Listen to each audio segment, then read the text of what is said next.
Shalom, selamat pagi Bapak dan Ibu yang dikasihi Tuhan. Apa kabarnya pagi hari ini? Semua luar biasa. Amin. Yang ada di rumah, kami mau menyapa Anda. Selamat pagi, selamat hari Minggu, selamat beribadah. Dan pagi hari ini kita akan bersuka cita, kita akan memuji dan menyembah Tuhan bersama-sama. Haleluya. Amin. Haleluya. Mari kita nikmati kebaikan Tuhan pada pagi hari ini.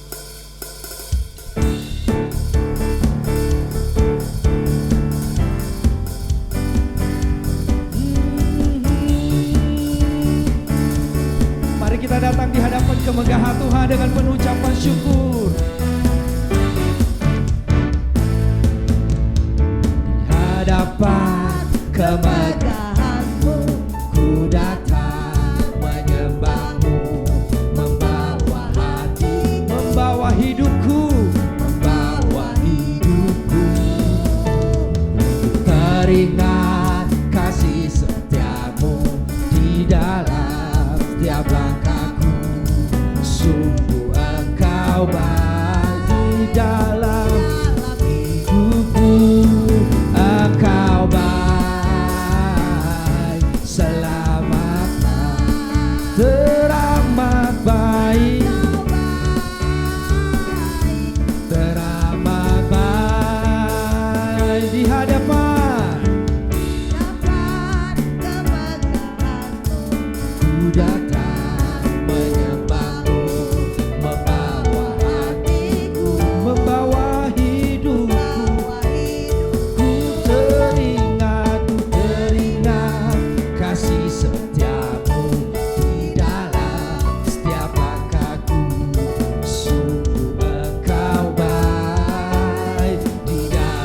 sama-sama katakan, Engkau baik, teramat, Engkau baik, Engkau baik, teramat baik, Engkau baik, Engkau baik, teramat baik, Engkau baik, Engkau baik, teramat baik.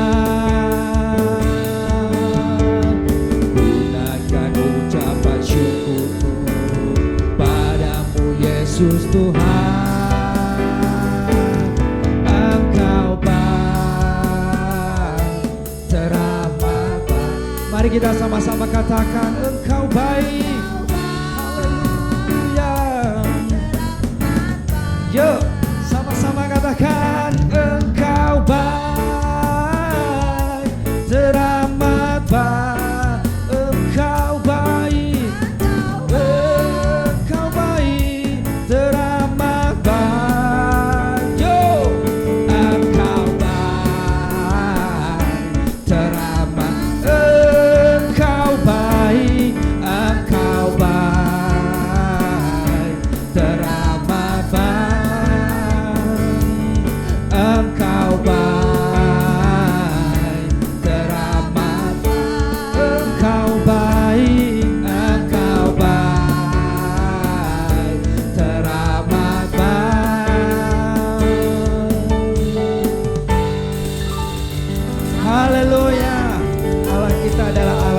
Biasa.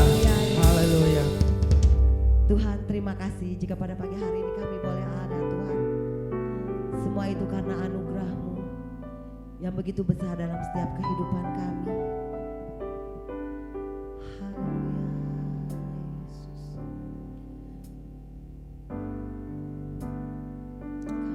Yesus. Kami ada. Ku ada sebab anugerah-Mu, ku ada karena kasih-Mu, Tuhan Yesus. Ku berterima kasih buat kasih rahmat-Mu. Mari sama-sama katakan, ku ada sebab anugerah-Mu, ku ada karena kasih-Mu Tuhan Yesus, ku berterima kasih buat kasih rahmat-Mu. Terima kasih Yesus, Yesus, terima kasih anugerah-Mu buat hidupku sekarang. Ku kan memuji-Mu selamanya.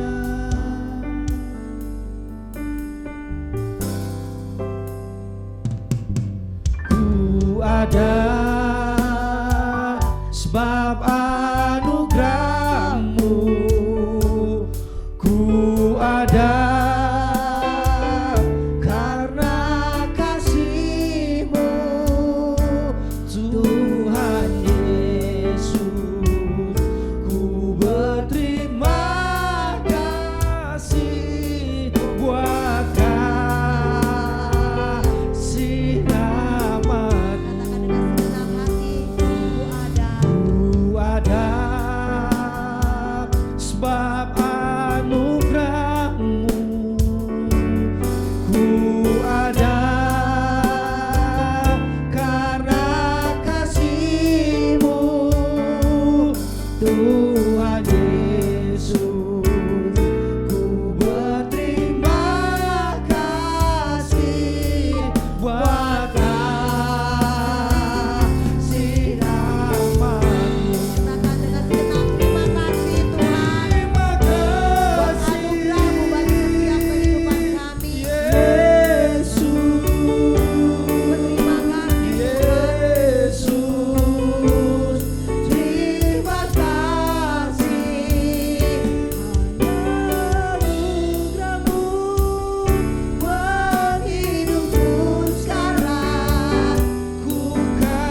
buat hidupku sekarang. Ku kan memujimu selamanya.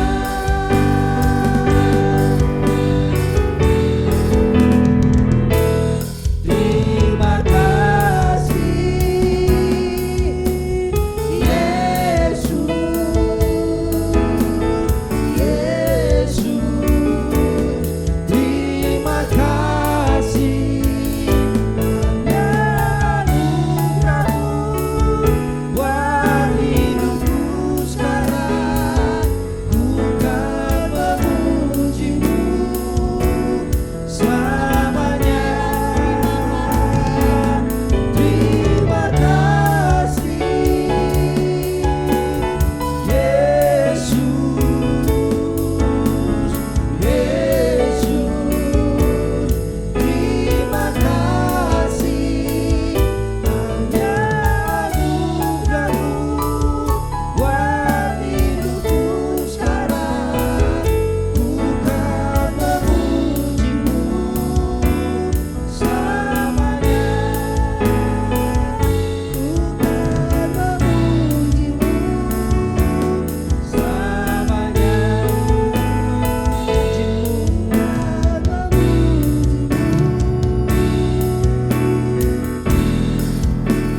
Selamanya.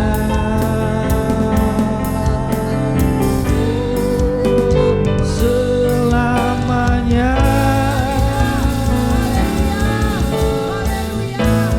Sungguh kami bersyukur Tuhan untuk pagi hari ini. Selamat pagi Bapak, selamat pagi Tuhan. Selamat pagi Roh Kudus. Kami percaya Kau hadir di tengah-tengah kami Tuhan saat ini. Kami percaya kuasa-Mu mengalir di tempat ini, mengurapi setiap hati-hati kami. Ketika kami memuji Engkau, ketika kami menyembah Engkau, sukacita turun atas setiap kehidupan kami Tuhan. Di sini ada kemenangan-Mu, di sini ada kuasa-Mu Tuhan Yesus. Terima kasih Tuhan, terima kasih. Kami akan memulai ibadah kami. Kami tahu Kau memimpin ibadah kami ini Bapa. Terpujilah nama-Mu. Kami siap bersorak-sorai. Kami siap memuji Engkau pada pagi hari ini Bapa. Terpujilah nama-Mu. Hanya dalam nama Tuhan kami Yesus Kristus. Mari yang percaya kita katakan amin. Amin, haleluya, haleluya. Boleh berikan tepuk tangan yang meriah buat Allah kita yang dahsyat Bapak dan Ibu, amin. Boleh lihat kiri kanannya, kasih high five, katakan Tuhan Yesus baik, amin. Yang tidak ada di sampingnya, lihat ini kiri kanan saja ya. Yang ada di rumah boleh sapa istrinya, suaminya, anak-anaknya, katakan Tuhan Yesus baik, amin Bapak Ibu, amin. Pagi hari ini Tuhan kita adalah benteng hidup kita, Dia adalah kota perlindungan kita, amin. Haleluya.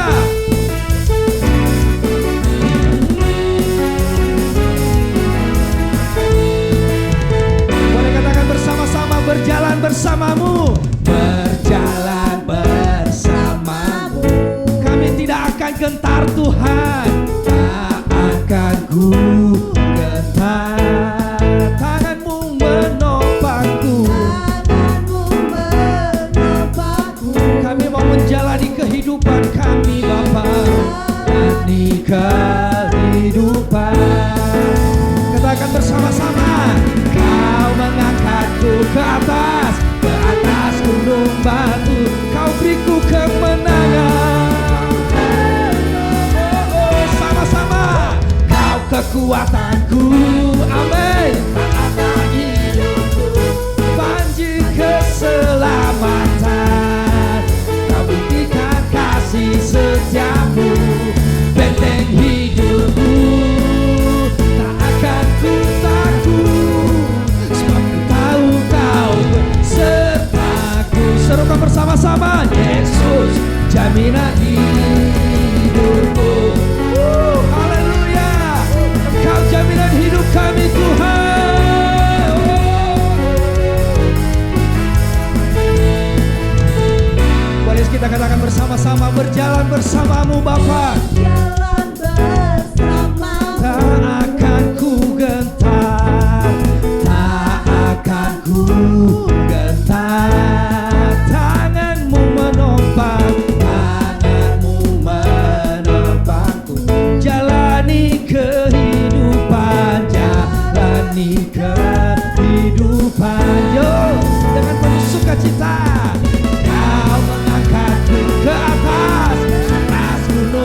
satu, Kau memberiku kemenangan. Kau kekuatanku, amin. Hidupku, baju keselamatan. Kau buktikan kasih setiamu, benteng hidupku. Tak akan ku takut, sebab ku tahu Kau besertaku. Yesus, jaminan kekuatanku, penopang hidupku, baju keselamatan. Kau buktikan kasih setiamu, benteng hidupku. Tak akan ku takut, sebab ku tahu Kau besertaku. Serukan, Yesus, jaminan hidupku. Saya mau melihat semua tepuk tangan di atas bersama-sama pada pagi hari ini. Amin Tuhan.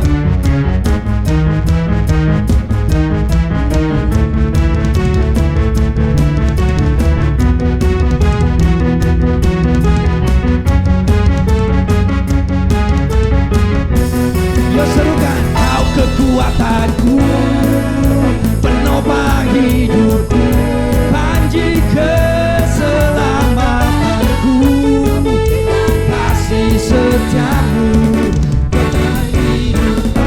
Akan ku takut, sebab ku tahu Kau besertaku. Yesus, Yesus, jaminan Kau kekuatanku, amin. Tak akan ku takut, haleluya.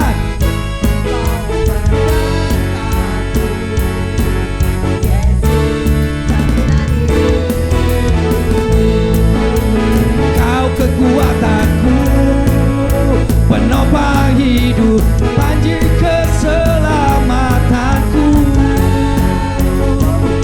haleluya.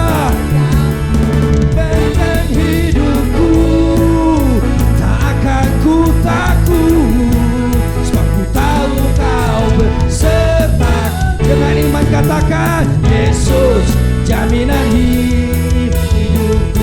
Yesus, jaminan. Yesus, jaminan hidup. Yesus, jaminan. Yesus, jaminan hidupku. Haleluya. Tuhan kita adalah jaminan bagi hidup saudara dan saya.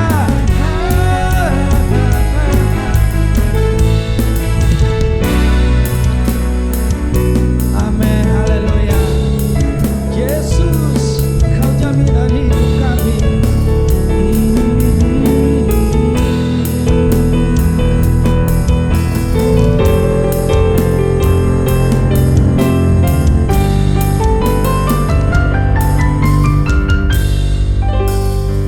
Sebab Kau besar, perbuatanmu ajaib, tiada seperti Engkau, tiada seperti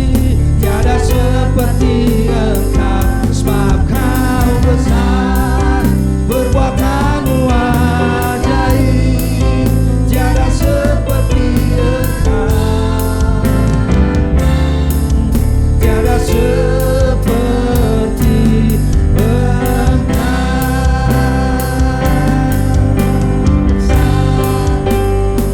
Sebab Kau besar, perbuatanmu ajaib, tiada seperti Engkau, tiada seperti Engkau. Sebab Kau besar, perbuatanmu ajaib, tiada seperti Engkau, tiada seperti Engkau.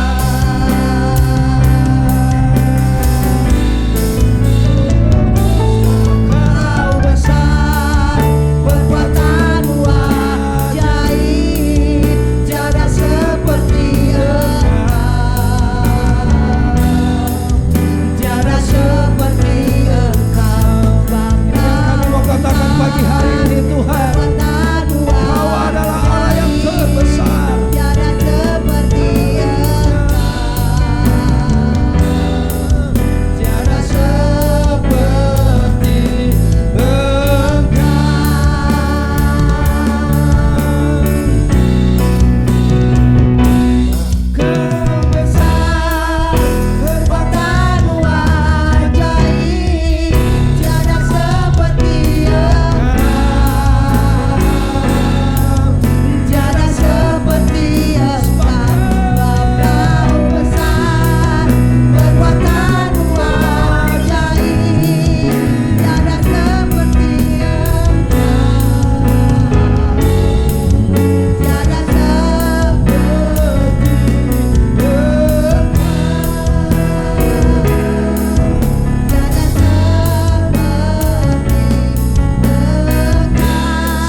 Selamanya Engkau ajaib, selamanya Engkau Raja kami, selamanya Engkau ditinggikan, selama-lamanya Engkau saja Tuhan, Engkau saja. Haleluya. Mari sama-sama pagi hari ini kita ambil kesempatan sejenak, kita mau menyembah Tuhan. Buka hatimu, sembah Dia bersama-sama. Terima kasih, Jesus. Kita mengucap syukur buat segala kebaikan Tuhan yang kita terima dalam hidup kita. Terima kasih, terima kasih. Haleluya, haleluya. Segala kebaikan-Mu, segala kemurahan-Mu Tuhan, Kau saja yang layak, Kau saja yang layak disembah. Terima kasih Bapa, terima kasih Tuhan. Haleluya, haleluya.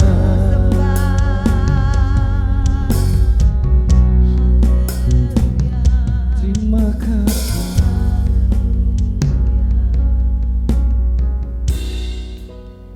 Bapa, kami bersyukur pagi hari ini bahwa Engkau adalah Allah yang terbesar, Allah Raja kami, Tuhan kami.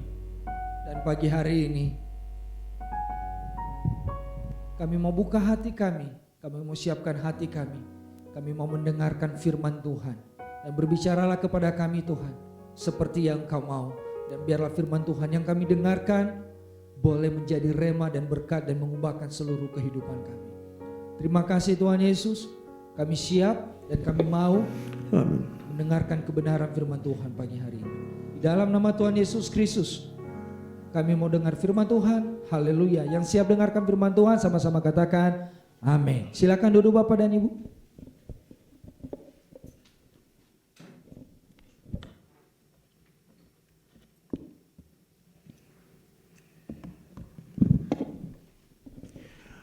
Puji Tuhan. Selamat pagi saudara sekalian. Pada hari ini mungkin banyak yang sedang berlibur, tapi nggak apa-apa. Saya harap yang berlibur bisa mengikuti lewat live streaming juga. Dan kita pada pagi hari ini mau sama-sama menerima firman Tuhan, menikmati firman Tuhan, dan biarlah di dalam kasih kemurahan Tuhan kita diberkati oleh Tuhan. Manusia di dalam kehidupannya, salah satu aspeknya adalah belajar. Pada waktu kita lahir dan kita masih bayi, mungkin kita belum bisa apa-apa dan belum punya keahlian apa-apa. Walaupun mungkin ada orang-orang yang punya bakat di dalam musik, bakat di dalam membuat karya-karya seni dan sebagainya. Tapi tetap saja manusia itu perlu belajar. Karena dengan belajar manusia itu akan mempunyai kemampuan. Dan tergantung dari apa yang dipelajarinya, itulah yang akan mengarahkan hidupnya. Kalau dia belajar di bidang mesin, maka dia akan menjadi ahli mesin. Jadi itu akan mengarahkan kehidupannya. Begitu juga kalau kita belajar hal-hal yang bersifat rohani, maka kita juga akan bertumbuh dan berkembang secara rohani. Saya mengajak kita semua membuka Ibrani 12. Mari, Ibrani 12 ayat 5 sampai dengan ayat 10.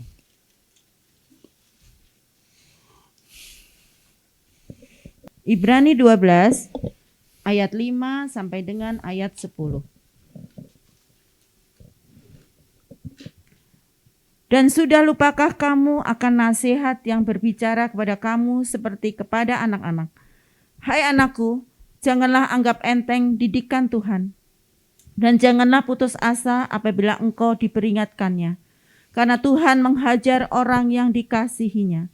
Dan ia menyesah orang yang diakuinya sebagai anak. Jika kamu harus menanggung ganjaran, Allah memperlakukan kamu seperti anak. Di manakah terdapat anak yang tidak dihajar oleh ayahnya? Tetapi jikalau kamu bebas dari ganjaran yang harus diderita setiap orang, maka kamu bukanlah anak, tetapi anak-anak gampang. Selanjutnya, dari ayah kita yang sebenarnya kita beroleh ganjaran, dan mereka kita hormati. Kalau demikian, bukankah kita harus lebih taat kepada Bapa segala roh, supaya kita boleh hidup? Sebab mereka mendidik kita dalam waktu yang pendek, sesuai dengan apa yang mereka anggap baik. Tetapi Dia menghajar kita untuk kebaikan kita, supaya kita beroleh bagian dalam kekudusannya. Salah satu proses didikan yang penting adalah ketika kita mendapat didikan Tuhan. Firman Tuhan mengingatkan kepada kita pada Ibrani 12 ayat 5 sampai dengan ayat 10 tadi mengatakan, dan sudah lupakah kamu akan nasihat yang berbicara kepada kamu seperti kepada anak-anak? Hai anakku, janganlah anggap enteng didikan Tuhan dan janganlah putus asa apabila engkau diperingatkannya. Ada dua sisi yang membuat orang bereaksi terhadap suatu didikan. Pertama adalah menganggap enteng, menganggap sepele sehingga tidak memperdulikannya. Dan yang kedua adalah dikatakan di sini menjadi putus asa ketika dikoreksi, ketika diperbaiki, ketika ditegur. Menjadi putus asa. Padahal dua hal ini membuat orang tadi tidak menerima didikan dengan baik. Dikatakan pada ayat 6, karena Tuhan menghajar orang yang dikasihinya. Dan Ia menyesa orang yang diakuinya sebagai anak. Nah, kalau kita lihat di sini bahwa pada ayat 6, kita bisa lihat ayat 6 di sana, bahwa Tuhan mengakui saudara dan saya, kita sebagai anaknya ketika kita dididik oleh Tuhan. Ketika dihajar oleh Tuhan. Ketika kita mendapat teguran Tuhan. Kalau Tuhan cuek kepada apapun yang kita lakukan, mungkin ini akan membuat kita terasa lebih tenang, tetapi kita tidak diakuinya sebagai anak. Karena firman Tuhan katakan, karena Tuhan menghajar orang yang dikasihinya dan Ia menyesa orang yang diakuinya sebagai anak. Jadi kalau saudara dan saya merasa ada didikan Tuhan yang keras di dalam kehidupan saudara, mungkin pertama kita harus mengucap syukur karena Tuhan masih memperdulikan kita. Yang kedua adalah kita perlu mengkoreksi diri. Karena Tuhan memberi teguran dan didikan kepada kita pasti ada maksud yang baik. Dan kita perlu mengkoreksi diri kita. Mungkin itulah yang bagian kehidupan kita yang harus dikoreksi. Mungkin saudara merasa bahwa saudara adalah pelayan Tuhan, saudara adalah jemaat yang rajin ke gereja, tetapi kenapa kok Tuhan masih terus menegur saya seperti ini? Berarti ada sesuatu hal yang harus saudara periksa kembali. Itu adalah cara menanggapi didikan Tuhan. Jika kamu harus menanggung ganjaran, ayat 7. Allah memperlakukan kamu seperti anak, di manakah terdapat anak yang tidak dihajar oleh ayahnya. Jadi di sini kita lihat seorang ayah akan menghajar anak-anaknya kalau anak-anaknya melakukan hal yang tidak benar. Dulu waktu saya masih kecil ya, saya masih ingat sekali peristiwa itu, di mana saya bersama teman-teman saya bermain apa saja, termasuk bermain sampah-sampah, termasuk bermain selokan di dalam selokan yang kotor begitu ya, karena kita tidak tahu bahwa itu kotor. Lalu ayah saya menyeret saya, memarahi saya gitu ya dengan sangat keras dan saya protes. Saya katakan, kenapa kok cuma saya yang dimarahi? Kenapa kok anak lain tidak dimarahi? Ayah saya mengatakan apa? Itu bukan anaknya papa, dia bilang begitu. Jadi sekarang saya baru mengerti, memang yang dididik, yang dihajar oleh ayah kita adalah anaknya sendiri karena dia mengasihi kita. Allah juga mungkin tidak menghajar orang lain yang berlaku lebih jahat dari kita, lebih brengsek dari kita.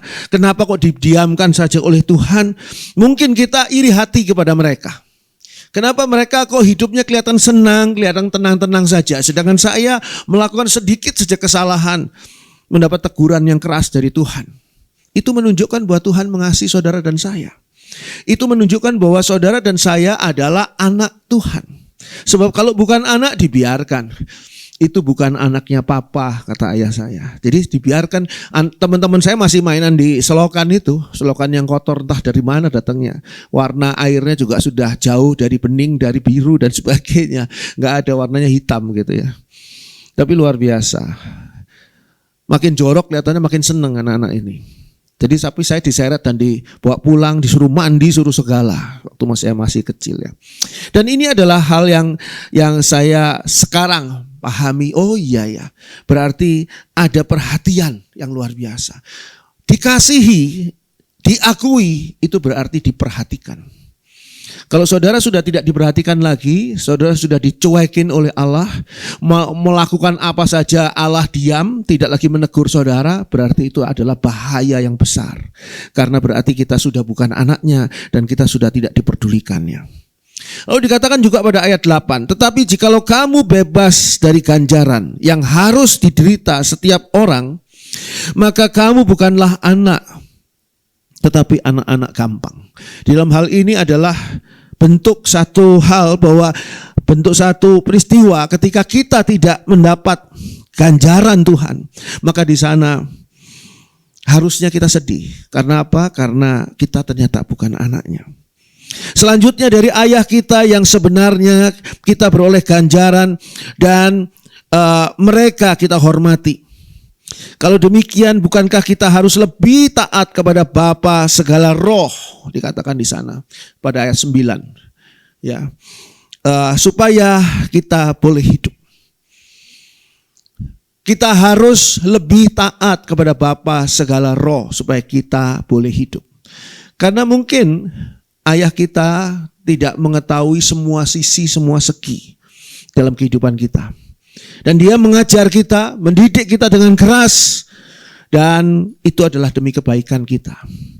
Terlebih lagi kepada Bapa kita di surga, yang senantiasa mengetahui semua sisi dan semua bagian dalam kehidupan kita. Sehingga rangkaian dari kehidupan kita, karena hidup kita ini berupa rangkaian kehidupan kita itu adalah rangkaian yang sangat-sangat diperhatikan oleh Allah. Satu bagian yang salah, maka di bagian lain akan rusak. Dan Allah tahu itu, sehingga dididik dengan keras. Oh, dikatakan pada ayat 10, sebab mereka mendidik kita dalam waktu yang pendek sesuai dengan apa yang mereka anggap baik. Itu ayah kita. Tetapi dia, Allah menghajar kita untuk kebaikan kita, supaya kita beroleh bagian dalam kekudusannya. Nah, di sini kita mengerti bahwa ketika kita dididik oleh Allah, kita berada di dalam kekudusan Allah. Artinya kita dikhususkan menjadi anak Allah. Didikan itu menunjukkan bahwa kita bukan sembarangan. Kita bukan orang sembarangan, kita adalah orang yang khusus, orang yang kudus. Ketika saya ditarik oleh papa saya dari solokan itu bermain sama teman-teman, saya dimarahi habis-habisan. Di situ ada sisi lain, yaitu bahwa saya adalah anaknya papa saya, yang sedangkan yang lain bukan. Berarti saya berada dalam posisi yang sangat khusus. Saya adalah anak papa saya. Ini posisi yang sangat khusus. Dan ketika kita ditarik dari lumpur dosa, lumpur kehidupan dosa oleh Allah dan mendidik kita dengan didikan yang mungkin keras, di situ kita tahu bahwa kita sedang ditarik untuk masuk di dalam kekhususannya Allah atau kekudusannya Allah. Mari kita buka 1 Petrus 1 ayat 14 sampai dengan ayat 16. 1 Petrus 1 ayat 14 sampai dengan 16. Hiduplah sebagai anak-anak yang taat dan jangan turuti hawa nafsu yang menguasai kamu pada waktu kebodohanmu. Tetapi hendaklah kamu menjadi kudus di dalam seluruh hidupmu, sama seperti Dia yang kudus, yang telah memanggil kamu. Sebab ada tertulis, kuduslah kamu, sebab aku kudus. Di dalam ayat 14 dikatakan di sana, hiduplah sebagai anak-anak yang taat. Pendidikan harus kita jalani dengan ketaatan. Dan seringkali ketaatan itu tidak sejalan dengan hawa nafsu. Sehingga dikatakan di sana hiduplah sebagai anak-anak yang taat.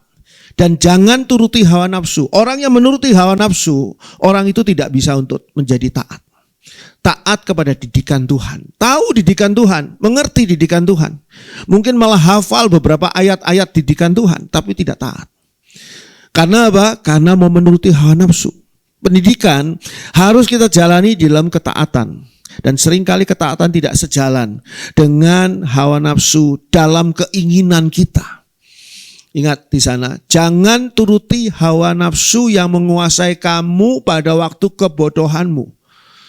Sehingga sebetulnya ketika kita dikuasai oleh hawa nafsu kita, apapun hawa nafsu itu, maka sesungguhnya pada saat itu kita sedang bodoh.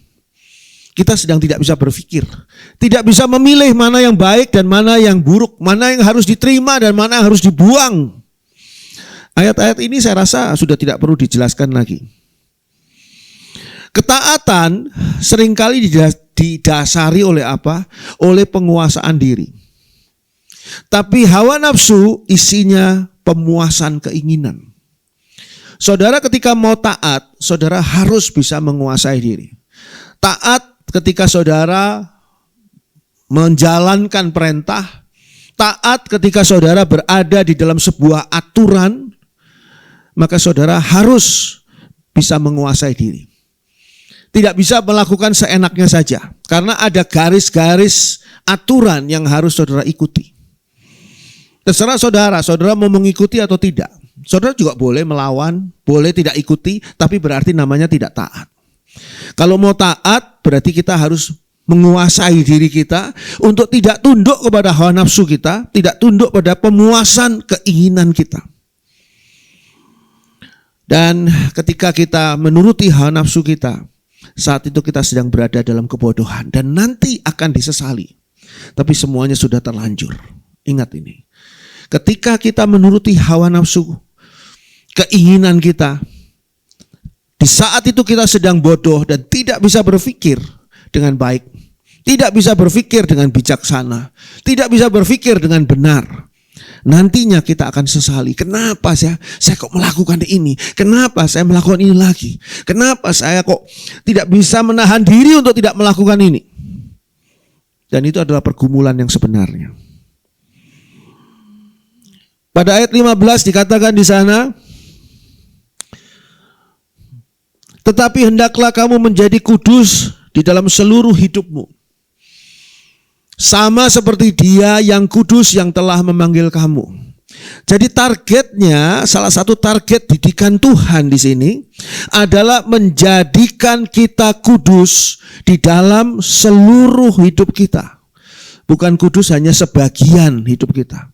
Kudus hanya pada hari Minggu. Kudus itu sekali lagi ya, kudus itu bukan suci. Suci itu bersih. Kalau kudus itu artinya dikhususkan bagi Allah. Ya, sekali lagi.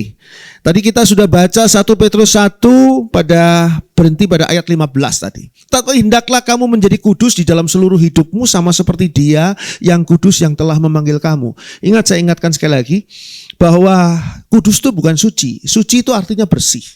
Kalau kudus itu artinya dikhususkan untuk Allah. Kita menjadi orang-orang yang dikhususkan untuk Allah. Tapi bagaimana kita bisa dikhususkan untuk Allah kalau hidup kita tidak taat? Tidak taat di dalam aturan Allah. Tidak taat, tidak tunduk pada pengajaran Allah. Ketika saya ditarik oleh ayah saya dari teman-teman saya yang tidak baik, maka pada saat itu sesungguhnya ayah saya sedang mengkhususkan saya menjadi anaknya. Kalau saya tidak mau ditarik oleh ayah saya berontak, mungkin saya tidak lagi menjadi anaknya.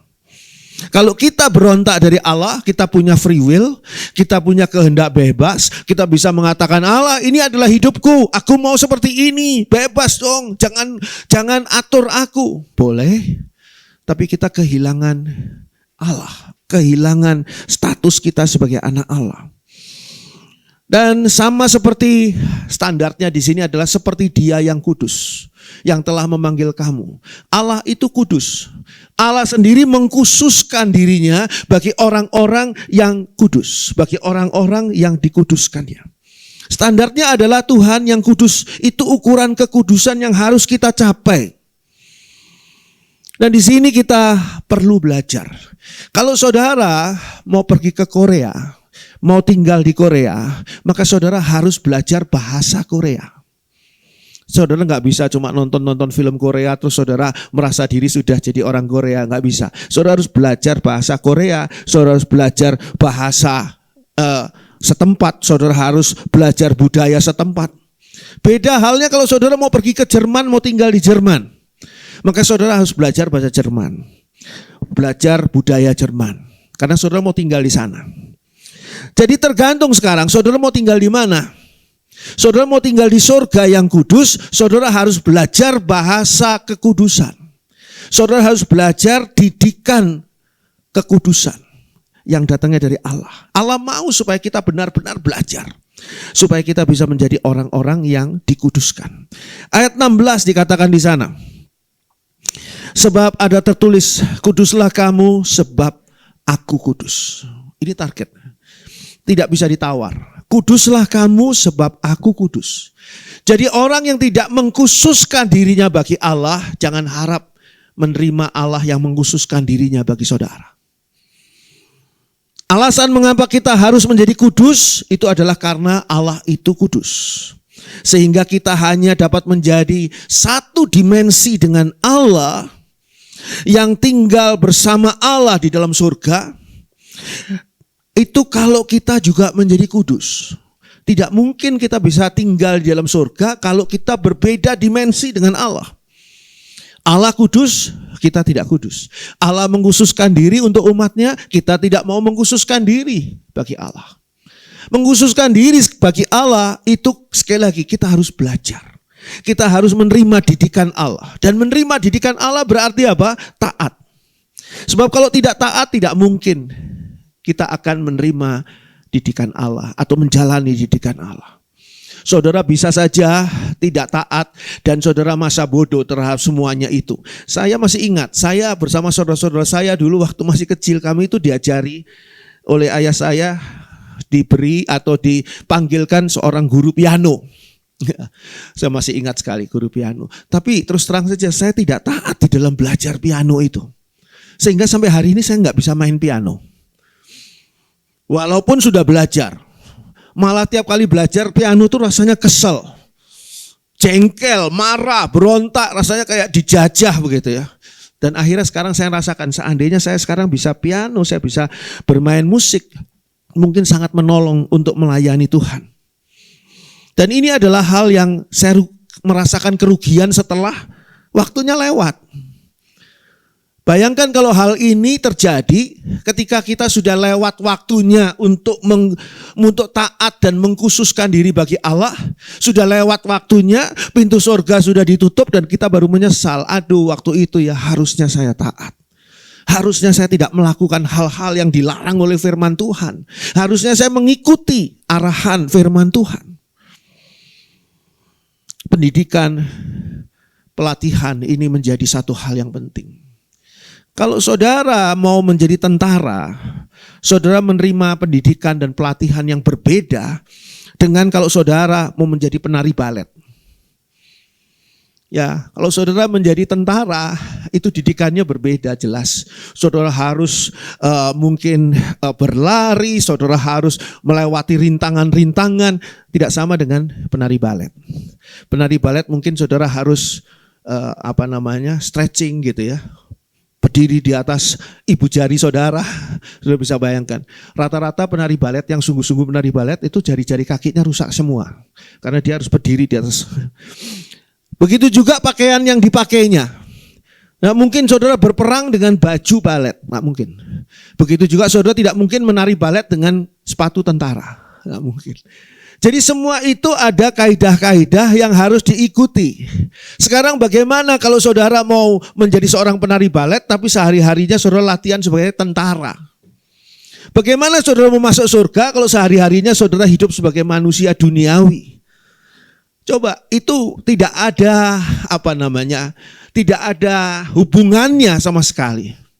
Itu sebabnya kenapa kok kita perlu tunduk pada didikan Tuhan yang luar biasa ini. Mari kita buka Ibrani 12 ayat yang ke-11. Ibrani 12 ayat 11. Memang tiap-tiap ganjaran pada waktu ia diberikan tidak mendatangkan sukacita, tetapi duka cita. Tetapi kemudian ia menghasilkan buah kebenaran yang memberikan damai kepada mereka yang dilatih olehnya. Ya.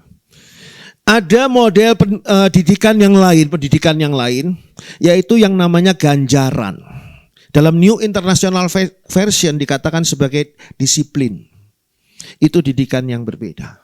Kalau saudara tidak mendisiplin diri saudara sendiri, sampai kapanpun saudara tidak akan menjadi seorang pribadi yang mempunyai karakter yang baik. Katakanlah sekarang dari kecil saudara harus banguni sama mama saudara. Bangun, telat lo ke sekolah, telat lo ke gereja. Sampai tua tetap saja dibangun-banguni sama mamahnya. Setelah menikah dibangun-banguni oleh siapa? Istrinya. Istrinya sampai aduh kesal-kesal, ayo dong kita telat nih ke gereja dan sebagainya.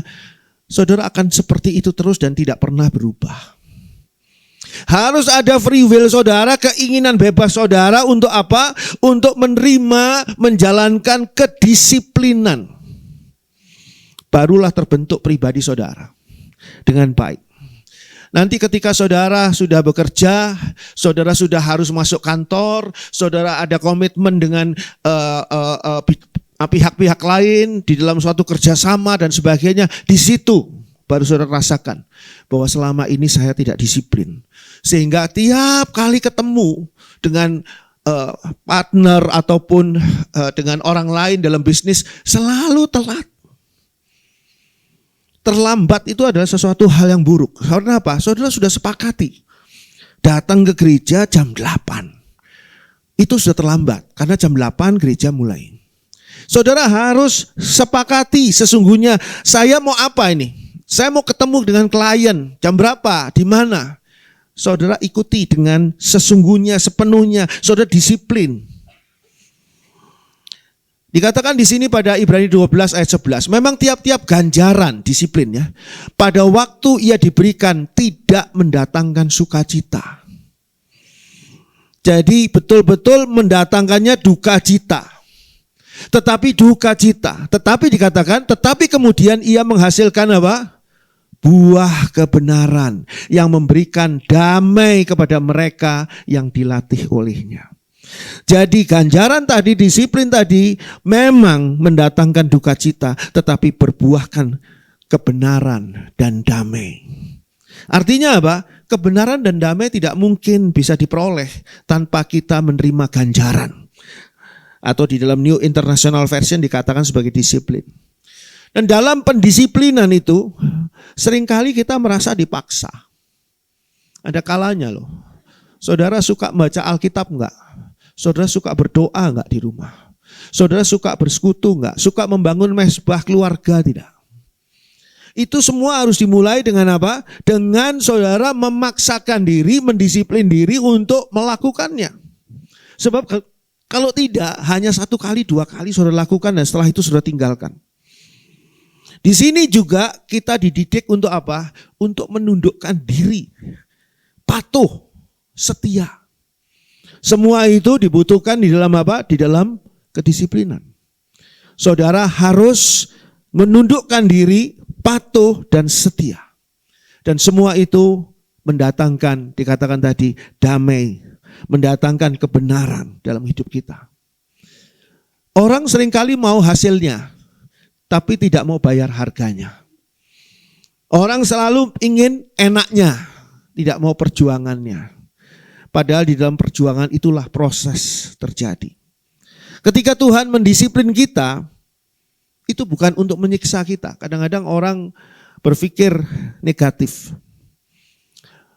Dulu ya, waktu saya masih belajar ya ilmu bela diri dan sebagainya, guru saya itu selalu nggak ngajari saya gerakan-gerakan bela diri, tapi disuruh memasang apa kakinya untuk berkuda-kuda ya, kuda-kuda istilahnya. Sangat capek, sangat pegal. Saya pikir apa sih gunanya ini semua? Tapi dia katakan kuda-kuda itu akan memperkuat pukulanmu. Orang yang mukul tanpa kuda-kuda yang kuat, pukulannya akan lemah. Orang yang menendang tanpa kuda-kuda yang kuat, tendangannya akan lemah. Setelah itu baru saya mengerti. Kadang-kadang ketika Tuhan mendisiplin kita berpikir Tuhan ini mau menyiksa kita nih. Tuhan ini tidak peduli kepada kita. Tapi untuk menerima buah kebenaran, untuk menerima damai, kita harus melalui proses. Tuhan mau supaya kita punya karakter seperti karakter Tuhan Yesus. Tuhan mau supaya kita punya karakter yang baru, yang baik, dan yang benar. Kadang-kadang ya, kita bayangkan, wah ini saya sedang dipelonco sama Tuhan. Oh enggak. Kalau dipelonco kadang-kadang enggak ada gunanya ya. Enggak bermanfaat. Kadang-kadang juga ada peloncoan zaman dulu tuh yang ada gunanya. Tapi kalau zaman sekarang peloncoan rasanya sudah isinya menyiksa, membuli dan sebagainya. Dan sudah tidak lagi diperbolehkan. Dan ini adalah hal yang berbeda. Ketika kita disiplin oleh Tuhan. Kenapa ya? Kenapa Tuhan harus membiarkan, saya suka sekali pengalamannya Yusuf ini. Membiarkan Yusuf dimasukkan ke dalam sumur kering oleh saudara-saudaranya sendiri. Lalu keluar dari sana Yusuf dijual sebagai budak kepada orang Midian. Padahal Yusuf ini sekali lagi adalah anak konglomerat. Yakub itu konglomerat dan Yusuf ini paling disayang oleh Yakub. Jadi kayaknya tangannya halus. Kayaknya badannya nggak ada ototnya kayaknya. Karena tidak pernah kerja keras. Yusuf ini adalah anak kesayangannya Yakub. Selalu dimanja oleh Yakub. Disayang oleh Yakub. Tapi dijual jadi budak. Budak tuh nggak ada harganya. Budak itu adalah seperti hewan. Boleh diperlakukan apa saja. Bahkan budak yang mati tidak ada urusannya. Orang mau mati, budak mau mati silahkan. Gitu ya. Nggak ada yang mengusutnya. Dan orang Midian ini, saya percaya orang Midian ini bukan penjual budak. Orang Midian ini adalah orang yang menjual parfum, kain dan sebagainya yang berangkat menuju Mesir, menjual di sana. Dan dia dititipi satu budak. Jualan cuma satu budak. Satu budak yang lemah. Budak yang lemah ini laku. Padahal kalau orang beli budak biasanya dilihat punya otot enggak nih buat ngangkut-ngangkut, buat ngangkat barang dan sebagainya.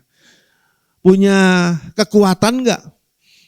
Kalau tangannya kasar berarti dia sering bekerja. Kalau tangannya halus nggak pernah bekerja. Ini saya yakin Yusuf ini badannya nggak punya otot, tangannya halus. Tapi toh dibeli oleh Potifar. Dan ternyata Potifar puas banget dengan kerjanya Yusuf. Tapi ada bahaya mengancam. Istri Potifar mengganggu Yusuf. Dan atas gangguan itu Yusuf difitnah. Fitnahan itu bukan hanya fitnah biasa, tapi fitnah yang membawa Yusuf masuk dalam penjara. Apa salahnya Yusuf? Mengapa Tuhan kok biarkan saja begitu? Mengapa kok 13 tahun Yusuf mengalami kondisi yang sangat buruk dalam hidupnya yang tidak pernah dia bayangkan akan terjadi dalam kehidupannya. Sial sekali saya ini nasibnya. Apakah betul sial ketika Yusuf dididik oleh Tuhan? Oh tidak. Yusuf dididik 13 tahun untuk menjadi pemimpin di kerajaan Mesir. Suatu negara yang sangat besar pada zaman itu. Dari mana Yusuf bisa memimpin sebuah negara besar kalau karakternya Yusuf adalah karakter anak manja dari seorang Yakub konglomerat. Maka Yusuf dididik oleh Tuhan. Kalau Yakub tidak mampu mendidik Yusuf dengan benar, maka Tuhan yang mendidiknya. Jadi ketika Yusuf berada dalam didikan Tuhan, harusnya Yusuf mengucap syukur. Sebab kalau tidak, dia tidak jadi apa-apa. Dan lihatlah di sana, Yusuf taat di dalam didikan itu. Yusuf tidak melarikan diri. Di rumah Potifar punya kesempatan besar untuk dia melarikan diri. Karena dia bebas, tidak dibelenggu dia di situ. Di penjara, dia diperlakukan juga istimewa karena dia mampu membantu akan kepala penjara. Dia sebetulnya bisa bebas. Bahkan kalau dia putus asa, mungkin saja dia bunuh diri. Tapi tidak dilakukannya. Tapi Yusuf mengakhiri 13 tahun didikan yang begitu keras dari Tuhan. Menghasilkan dia menjadi seorang pribadi yang pantas untuk menjadi second man dari Raja Mesir, yaitu Firaun. Mana ada orang asing menjadi raja muda di Mesir atau menjadi second man-nya seorang raja di Mesir. Mana ada. Yusuf ini bukan orang Mesir. Ini orang asing ini. Orang asing yang prestasinya juga enggak ada. Kalau ditulis prestasinya dia, 13 tahun ini kamu ngapain? Saya 13 tahun adalah menghuni sumur kering. Saya 13 tahun ini adalah sebagai seorang budak. Budak yang masuk penjara. Saya adalah seorang narapidana. Apa prestasinya Yusuf? Sehingga masuk akal untuk direkrut oleh seorang Firaun. Tapi Tuhan menjadikan Yusuf pribadi yang luar biasa. Tuhan melengkapi Yusuf. Kenapa? Karena didikan Tuhan. Kita bisa saja sudah salah didik ya. Zaman dulu ada kisah salah asuhan, salah didiknya pada zaman dulu. Mungkin sudah salah didik. Tapi kalau sekarang saudara mengenal Tuhan Yesus, saudara mengenal firman Tuhan, saudara diberi kesempatan untuk boleh menerima didikan Tuhan, ucapkan syukur. Jangan merasa begini, dulu saya sengsara. Sekarang saya setelah mengikut Tuhan Yesus kok saya tetap sengsara. Sengsaranya berbeda. Kalau dulu kita sengsara karena dosa kita, sekarang kita sengsara berada dalam didikan Tuhan. Dan dikatakan oleh firman Tuhan, didikan ini memang tidak mendatangkan sukacita, tapi duka cita. Tapi duka cita itu adalah duka cita yang baik, bukan duka cita karena dosa kita. Kita harus bertanggung jawab atas tindakan-tindakan kriminal kita, bukan. Tapi kita dididik oleh Tuhan untuk menjadi pribadi yang baik. Asal kita mau tunduk. Kita mau patuh, kita mau setia. Sebab tidak ada didikan yang dapat kita terima kalau kita tidak mau menundukkan diri. Ketika saudara melawan guru saudara ngajari begini, enggak pak, enggak bu, enggak bisa begitu, harusnya begini, gini. Saudara melawan, ya saudara enggak akan dapat ilmunya dia. Saudara tidak melawan, saudara orangnya diem. Tapi saudara tidak mau patuh. Jadi guru saudara ngatakan begini, saudara diem, gak mau nurut, pokoknya saya gak ngomel, saya gak ngelawan, mulut saya diem tapi saya tidak mau menurut. Ya saudara juga tidak dapat ilmu itu. Saudara tidak ngomel, saudara mau menurut, tapi yang berikutnya saudara tidak setia. Jadi baru jalan satu bab, saudara tidak mau ke bab yang kedua. Saudara cuma setia di satu bab atau sampai bab kedua, bab ketiga saudara tidak mau jalani. Ya enggak mungkin saudara dapat ilmu itu. Kita harus benar-benar menundukkan diri ketika kita dididik. Kita benar-benar harus patuh ketika kita dididik. Dan kita harus benar-benar setia ketika kita dididik. Itu kuncinya. Kita dapat didikan dari siapa? Bukan didikan dari manusia loh. Kita dapat didikan dari Tuhan, dari Allah yang maha kuasa. Yang tahu persis rencana apa yang ada di dalam pikiran Allah ketika menciptakan saudara dan saya di dalam kandungan ibu kita. Saudara dan saya ada di dalam kandungan ibu kita bukan karena tidak sengaja, bukan karena iseng, tapi Allah punya rencana. Dan seringkali orang tidak tahu dan tidak peduli dengan rencana Allah dalam hidupnya, membuat apa? Dia tersesat di dalam tipu daya dunia ini, tipu daya setan. Sehingga orang yang harusnya menjadi seorang yang memuliakan Tuhan, menjadi berkat bagi banyak orang, dia malah menjadi orang yang merusakkan segala sesuatu di dalam kebodohannya. Ingat tadi ayatnya mengatakan apa? Ketika kita menjalankan hawa nafsu kita, ingat, kita sedang berada dalam kebodohan kita. Dan nanti kita akan sesali. Saya ingatkan sekali lagi, kita hidup di dalam kronos, perjalanan waktu yang tidak mungkin kembali. Dan ketika kita sesali, aduh dulu ya saya, kalau waktu dulu saya mau belajar, mungkin saya sekarang sudah menjadi seorang yang terpandang, seorang sarjana, tapi sudah lewat waktunya. Ingat, kalau gitu Pak Andri, mungkin saudara mengatakan, gak ada lagi yang perlu saya usahakan Pak Andri. Semuanya udah lewat. Yang sudah lalu memang sudah lewat. Tapi saudara masih punya masa depan. Saudara masih punya bagian yang ke depan yang saudara belum lalui. Dan Tuhan mau supaya bagian sisa hidup kita yang ke depan ini adalah menjadi yang baik. menjadi berkat bagi banyak orang dan kemuliaan bagi nama Tuhan. Saudara dan saya tidak boleh diciptakan di dunia ini untuk sebuah kesia-siaan. Untuk apa Tuhan menciptakan kita? Lalu setelah itu kita dihukum selama-lamanya di dalam neraka. Untuk apa? Tuhan tidak pernah punya rencana seperti itu. Sehingga Tuhan mau mendidik saudara dan saya. Kita harus melepaskan diri kita dari semua kebodohan kita yang melekat pada kita karena kita dipengaruhi oleh konsep-konsep berpikir dunia. Konsep-konsep berpikir dunia ini membuat kita terpleset dalam kehidupan kita. Membuat kita melangkah di dalam ketidakbenaran. Ketika saudara mencoba diri saudara untuk mau belajar firman Tuhan, saudara jangan mengira bahwa semuanya akan lancar. Karena setan iblis, kuasa kegelapan tidak akan membiarkan saudara. Semakin saudara sungguh-sungguh dengan Tuhan, semakin hebat kuasa setan iblis berusaha untuk menjatuhkan saudara. Untuk menggagalkan saudara, untuk membuat saudara keluar dari jalur firman Tuhan. Tapi kalau saudara mau tetap setia, mau tetap berada di dalam didikan Tuhan, maka tidak ada satupun yang bisa memisahkan kita dari kasih Allah. Kita akan selalu berada di dalam pemeliharaan Allah. Saya beritahu pada saudara semua, juga pada diri saya sendiri selalu saya ingatkan. Allah adalah Allah yang kasih. Sehingga tidak mungkin Allah itu membiarkan kita menderita untuk sebuah kesia-siaan. Ketika Allah memberikan kepada kita suatu proses yang berat, Allah juga akan memberikan kemampuan kepada saudara dan saya. Siapa yang tahu bahwa Daud harus melawan Goliat? Enggak ada yang pernah tahu. Siapa itu Goliat? Daud pun tidak kenal. Bagaimana Goliat berpakaian pada waktu berhadapan dengan Daud? Seluruh tubuhnya ditutupi oleh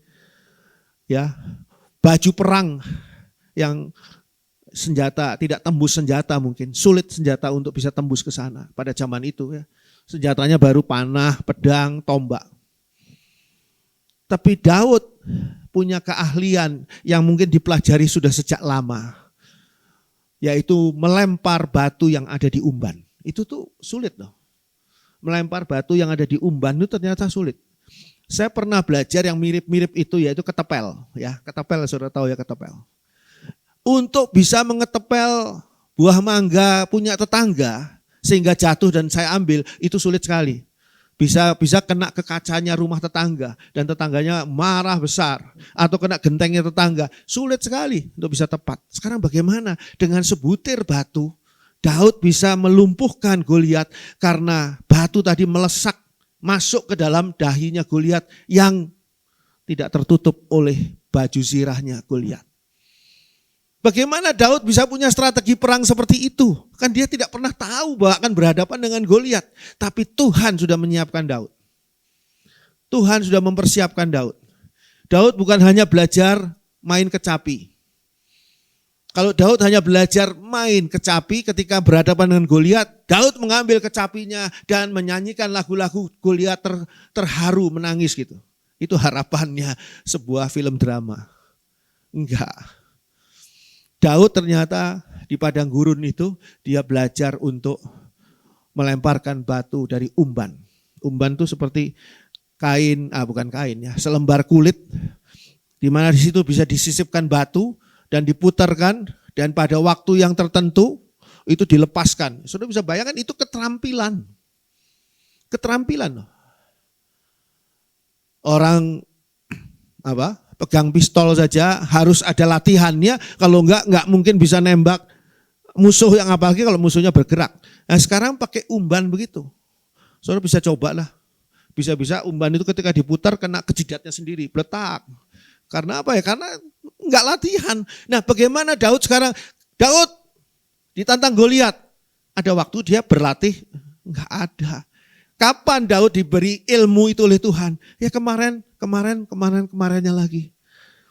Ketika Daud pakai umban, mungkin dia cuma pakai umban untuk mengusir beruang, untuk mengusir serigala, untuk mengusir singa. rasanya fungsinya cuma gini aja ini. Ini permainan anak-anak. Tapi itulah yang mengalahkan Goliat. Itu yang mengalahkan Goliat. Daud sendiri mengambil 5 butir batu licin dari dasar sungai. Kenapa kok 5? Karena dia nggak yakin. Daud tuh nggak yakin bahwa satu batu akan bisa kena. Kalau dia yakin, cukup 1 dia bawa. Ini pasti kena nih ke dahi Goliat. Kan dia belum punya pengalaman ngelawan Goliat. Bukan tanding ulang ini. Kalau tanding ulang dulu Daud pernah kalah. Nah sekarang tanding ulang Daud sudah tahu nih kelemahannya Goliat di mana. Kan belum pernah ini. Seringkali kita berhadapan dengan situasi, masalah, tantangan yang kita belum pernah hadapi.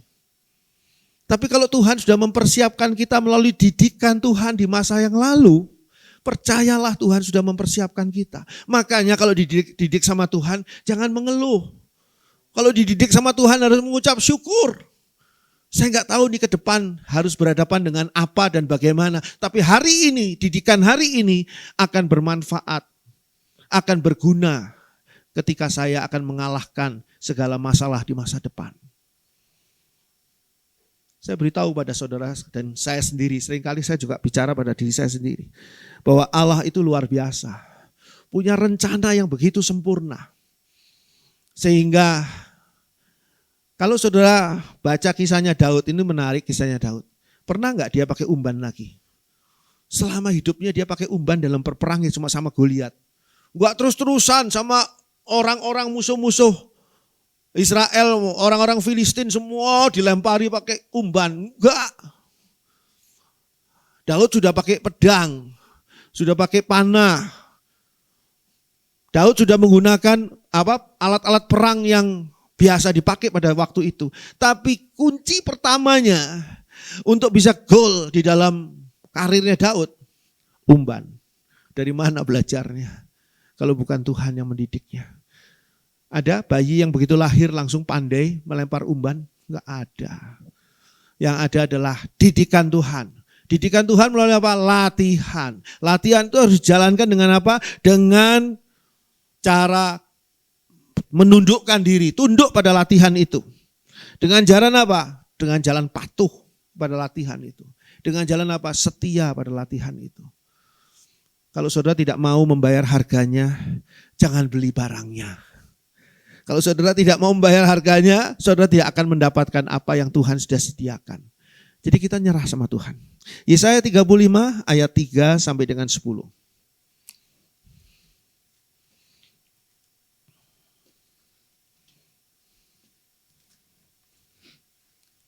Yesaya 35 ayat 3 sampai dengan ayat 10.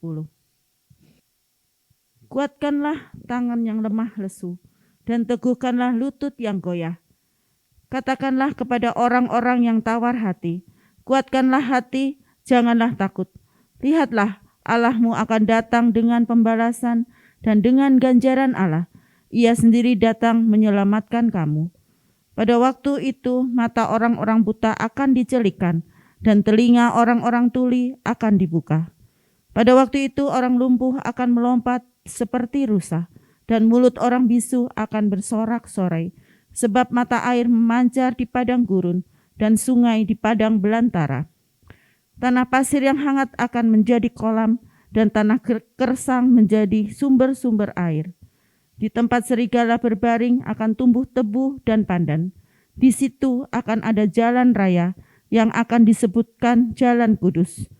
Orang yang tidak tahir tidak akan melintasinya, dan orang-orang pandir tidak akan mengembara di atasnya. Di situ tidak akan ada singa, binatang buas tidak akan menjalaninya, dan tidak akan terdapat di sana. Orang-orang yang diselamatkan akan berjalan di situ.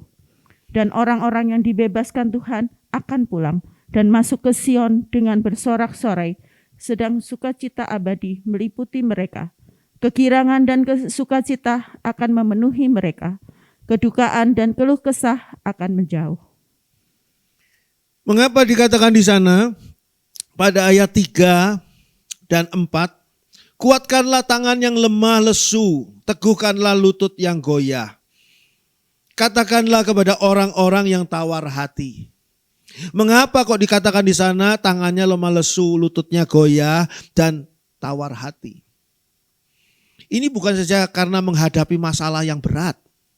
Bukan saja menghadapi masalah yang tidak terduga. Tapi seringkali juga ketika kita berada dalam pendidikan Tuhan. Dalam pendidikan Tuhan mungkin kita akan mengalami kondisi tangan kita lemah lesu. Sudah tidak ada tenaga lagi Tuhan, sudah Tuhan. Sudah cukup Tuhan, ini berat sekali Tuhan. Lutut kita goyah karena apa? Mungkin sudah tidak mampu lagi melanjutkan pendidikan Tuhan. Mungkin kita mengalami tawar hati juga. Karena Tuhan, sampai kapan Tuhan didikan Tuhan ini akan terus berlangsung? Mengapa saya kok begini terus Tuhan? Nah, firman Tuhan katakan, kuatkanlah hati, janganlah takut. Lihatlah Allahmu akan datang dengan pembalasan. Dan dengan ganjaran Allah, Ia sendiri datang menyelamatkan kamu. Apa yang kita bisa lihat di sini? Allah itu adalah Bapa yang Maha Kasih. Sehingga Dia selalu menyertai kita. Selalu menolong kita. Selalu melindungi kita saat kita menjalani pendidikan. Tuhan tahu bahwa kita ini hanya debu. Yang punya kemauan keras untuk dididik oleh Tuhan. Tapi kita punya keterbatasan. Dan di tengah keterbatasan itu, Tuhan berfirman bahwa Tuhan sendiri yang akan datang menyelamatkan kamu. Tuhan tidak akan membiarkan saudara dan saya dibiarkan begitu saja di dalam tempat, di dalam lapangan pendidikan yang mungkin berbahaya bagi kita. Tuhan tidak akan membiarkan. Tapi Tuhan sendiri datang untuk membela dan menolong kita. Jadi kita jangan pernah takut, jangan pernah khawatir ketika dididik oleh Allah. Tidak ditinggalkan sendirian. Tuhan menyertai saudara dan saya. Dikatakan di sana, pada waktu itu mata orang-orang buta akan dicelikkan dan telinga orang-orang tuli akan dibuka. Tuhan akan melakukan mujizat yang luar biasa. Banyak sekali hal yang ajaib yang saudara dan saya akan alami ketika kita dididik oleh Tuhan. Saudara masih ingat perjalanan bangsa Israel? Dari Mesir menuju Kanaan, melewati padang gurun 40 tahun lamanya. Di sana di dalam didikan Tuhan, mengapa mereka perlu dididik? Saya ingatkan kepada saudara, bahwa mereka ini adalah bangsa yang lahir sebagai budak. Gak punya pengetahuan apa-apa. Bahkan gak punya mental orang yang akan mempunyai negara sendiri. Mereka kan akan diberi negara sendiri oleh Tuhan. Kanaan itu akan menjadi negara mereka sendiri. Bagaimana mereka bisa memerintah negara mereka? Mereka ini bangsa budak. Gak punya pengetahuan, gak punya kemampuan. Tapi Tuhan mendidik mereka 40 tahun di padang gurun. Supaya mereka apa? Supaya mereka mempunyai sebuah karakter yang memang betul-betul pantas dan baik dan cocok untuk memimpin negaranya sendiri. Ketika bangsa Israel dididik di padang gurun, bukan hanya Taurat yang Tuhan beri. Bukan hanya pengajaran yang Tuhan beri, tapi mujizat Tuhan beri. Mereka bisa mengalami dalam perpindahan, ya, 2.500.000 orang lebih berjalan. Tidak sempat mereka menanam gandum, tapi Tuhan turunkan hujan mana yang tidak pernah dialami oleh bangsa manapun juga. Jadi ada hal ajaib yang akan kita alami ketika kita menjalani pendidikan Tuhan. Saudara jangan berpikir bahwa pendidikan Tuhan itu hanya pendisiplinan. Harus begini, harus begini, harus begini. Kalau tidak mendapat hukuman apa? Oh, Tuhan itu bukan VOC. Berkali-kali saya ingatkan pada saudara jangan kerja sama VOC. Kerja sama VOC saudara jadi budak di sana. Tahu VOC ya? Ya, zaman Belanda dulu tuh. Pembuatan perjalanan apa? Jalan Grote Postweg gitu ya. Zaman dulu itu bahasa Belanda. Saya sudah pakai bahasa Belanda nih, hati-hati saudara. Itu dari ya Merak sana sampai ke Jawa Timur ke Bondowoso. Jalannya itu sampai sekarang masih ada. Dandels yang buat. Itu dengan kerja keras, bukan sukarela. Kerja keras dari orang-orang pribumi, orang-orang Indonesia. Bukan seperti itu Tuhan. ketika Tuhan mendidik kita, Tuhan menyertai dan Tuhan memberikan hal-hal ajaib. Bagaimana bisa ada air keluar dari bukit batu? Bukan hanya Taurat yang mereka terima, bukan hanya didikan, kamu harus membangun tabernakel, dan tabernakel ditunjukkan begini, kamu mulai sekarang harus ada aturannya begini, Taurat dikeluarkan. Bukan hanya itu, tapi mujizat-mujizat yang begitu banyak.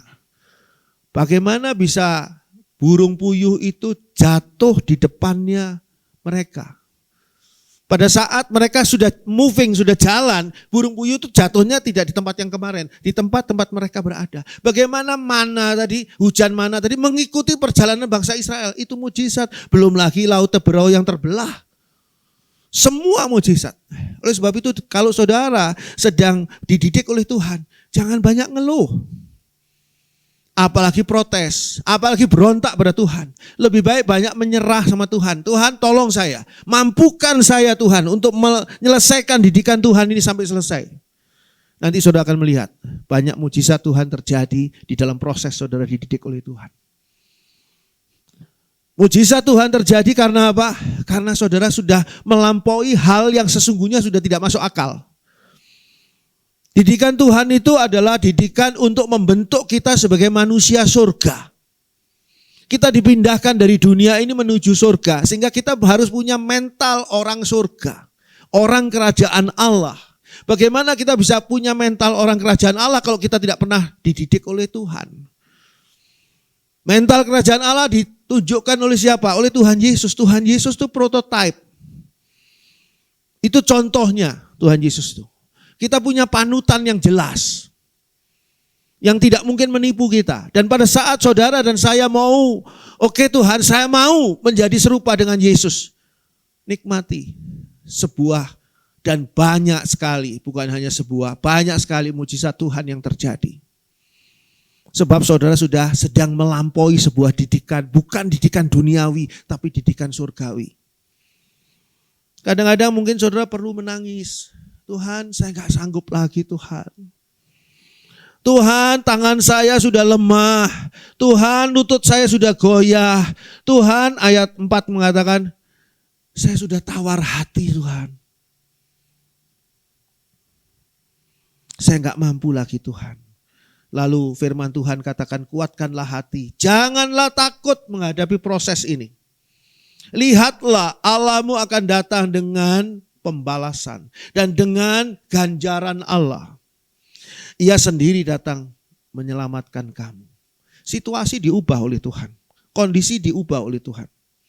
Pada waktu itu orang lumpuh akan melompat seperti rusa ayat 6. Dan mulut orang bisu akan bersorak-sorak sebab mata air memancar di padang gurun dan sungai di padang belantara. Diubah oleh Tuhan semua situasi itu. Kondisi yang kita hadapi bukan kondisi final. Ya, kadang-kadang kita menghadapi kondisi final. Ya udahlah, saya nggak punya uang. Bagaimana saya harus menyekolahkan anak saya? Sekolah perguruan tinggi sekarang mahal. Apa? Seolah-olah sudah nggak ada jalan keluarnya, nggak ada solusinya. Padahal Tuhan itu lebih daripada gudang solusi. Tuhan bisa mengubahkan kondisi yang ada. Bahkan dikatakan sana, sebab mata air memancar di padang gurun. Bagaimana mungkin mata air memancar di padang gurun? Sungai di padang belantara. Gimana ini? Gak masuk akal. Tapi Tuhan itu maha kuasa dan Tuhan peduli pada saudara dan saya. Tanah pasir yang hangat akan menjadi kolam. Ayat 7, bagaimana ini? Tanah pasir yang hangat bisa menjadi kolam. Dan tanah kersang menjadi sumber-sumber air. Di tempat serigala berbaring akan tumbuh tebu dan pandan.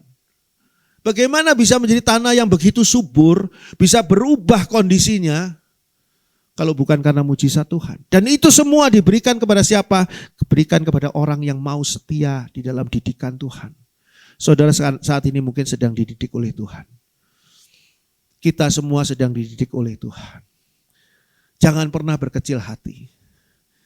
Boleh jadi kelihatannya berat. Bukan kelihatannya berat, memang berat. Tapi kita setia. Kita menundukkan diri pada didikan Tuhan. Kita patuhi didikan Tuhan. Kita setia pada didikan Tuhan. Maka lihatlah, hasilnya tidak akan menipu. Hasilnya akan menjadi luar biasa. Ayat 8 dikatakan di sana, di situ akan ada jalan raya yang akan disebutkan jalan kudus.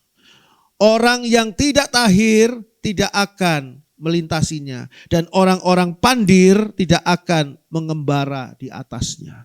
Ada jalan kudus di tengah situasi yang begitu tidak menjanjikan.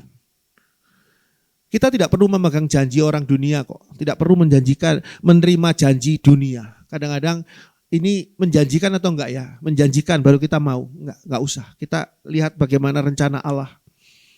Di situ tidak akan ada singa. Binatang buas tidak akan menjalaninya. Dan tidak akan terdapat di sana orang-orang yang diselamatkan. Dan tidak akan terdapat di sana orang-orang yang diselamatkan akan berjalan di situ. Itulah jalan menuju surga. Ketika kita dipersiapkan, saudara dan saya ini sedang dipersiapkan untuk surga loh. Satu tempat yang sangat serius. Kalau kita tidak menyerahkan diri kita untuk mau dididik oleh Tuhan, untuk menerima didikan Tuhan. Kalau saudara mengerti hal ini, saudara akan mengucap syukur, terima kasih Tuhan. Untuk semua didikan yang sangat baik yang saya terima. Dan ini semua menjadi berkat yang luar biasa bagi saya. Bagi saudara dan saya. Maka saudara akan menjalani dengan penuh semangat. Tuhan, kapan lagi Tuhan? Pelajaran berikutnya kapan lagi Tuhan? Ayo Tuhan, kapan lagi saya harus berhadapan dengan situasi yang berikutnya Tuhan? Karena saya tahu setiap situasi yang dihadapi ini berat, tetapi ini membuat saya semakin maju, semakin menjadi orang-orang yang berkenan di hadapan Tuhan. Sebagai orang-orang yang lulus dari setiap bagian. Jangan hanya diam di tempat, ucapkan syukur pada Tuhan. Kasih kemurahan Tuhan menyertai saudara dan saya di dalam pendidikan Tuhan. Sehingga kita bisa katakan, Tuhan, ujilah aku Tuhan. Apa yang harus aku lakukan dalam hidupku. Lengkapilah Tuhan. Puji Tuhan, amin. Mari kita nyanyikan satu lagu, ujilah aku Tuhan.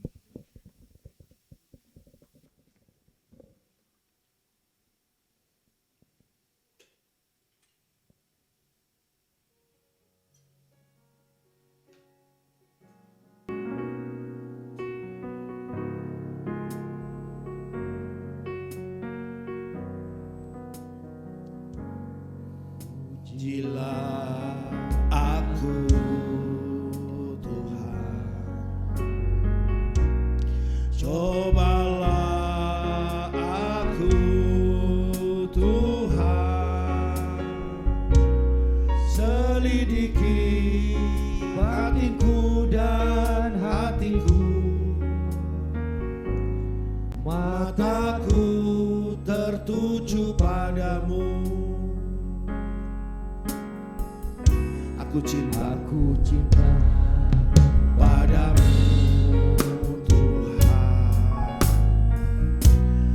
Aku rindu hadirat-Mu Tuhan. Selalu dekat padamu, menikmati kehadiran-Mu.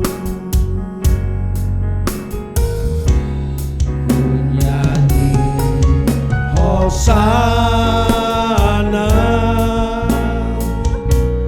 bagi Rajaku yang duduk di tahta.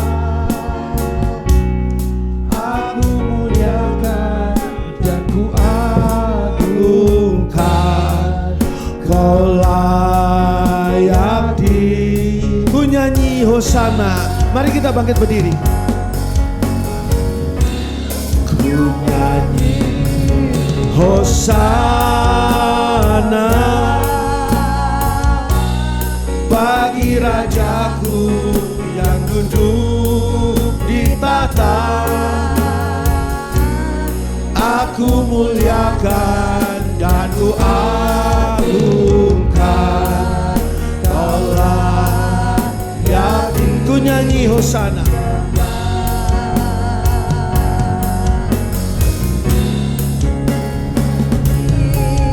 Hosana bagi Rajaku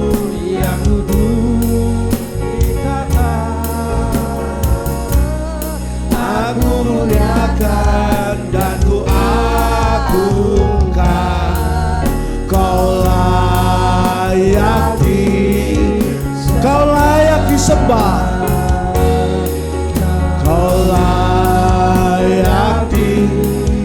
Kau layak disembah ya Tuhan. Layak disembah.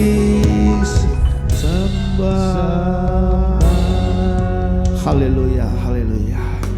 Bapa di dalam surga, terima kasih ya Bapa, karena Engkau tidak pernah meninggalkan kami seorang diri, termasuk ketika kami berada dalam pendidikan Tuhan. Dan kami percaya Tuhan, kami tidak pernah dibiarkan oleh Tuhan untuk menjadi serupa dengan orang dunia. Engkau mendidik kami untuk kami boleh menjadi warga kerajaan Allah. Engkau mendidik kami agar kami boleh menjadi serupa dengan Tuhan Yesus. Tolong kami ya Bapa, untuk benar-benar mau menundukkan diri kepada didikan Tuhan, mau benar-benar taat kepada pendidikan Tuhan, mau benar-benar setia kepada pendidikan Tuhan. Tolong ya Bapa, agar kami tidak berontak, apalagi keluar dari pendidikan Tuhan, karena kami tahu di dalam pendidikan Tuhan terlalu banyak berkat yang menanti di sana. Hasil dari didikan itu sendiri sebuah berkat, dan selama pendidikan itu penyertaan Tuhan itu sebuah berkat, dan juga mujizat-mujizat yang akan kami alami di tengah-tengah kami menjalani pendidikan Tuhan. Terima kasih Bapa, kami mengucap syukur untuk pagi hari ini. Kami juga berdoa untuk saudara-saudara kami yang hari ini sedang berada dalam liburan keluarga mereka. Mereka sedang pergi ke tempat-tempat yang kami tidak tahu kemana mereka pergi, tapi biarlah Tuhan Engkau tetap menyertai mereka. Mereka yang mengikuti live streaming saat ini Tuhan, dari kota-kota lain, bahkan dari tempat-tempat yang jauh dari luar negeri, biarlah Tuhan Engkau sertai mereka. Engkau memberkati mereka di dalam kehidupan kerohanian mereka juga. Terima kasih Bapa, kami mengucap syukur untuk kasih kemurahan Allah yang luar biasa. Di dalam nama Tuhan Yesus, haleluya. Amin. Puji Tuhan, silakan duduk. Iya, ada beberapa pengumuman yang perlu saya sampaikan. Pertama adalah setelah ibadah ini, kita akan ada acara The Lantern, yaitu kaum muda, yaitu Ruang Kudus. Di mana di dalam Ruang Kudus itu saya akan memimpin anak-anak muda ini untuk belajar tentang manusia. Ada pertanyaan saya yang belum dijawab oleh anak-anak muda ini, dan saya akan tagih mereka, yaitu mengapa Tuhan menciptakan manusia. Dan mereka sudah berusaha menjawabnya tapi belum tepat. Tapi nanti saya yakin pasti mereka bisa menjawab dengan tepat.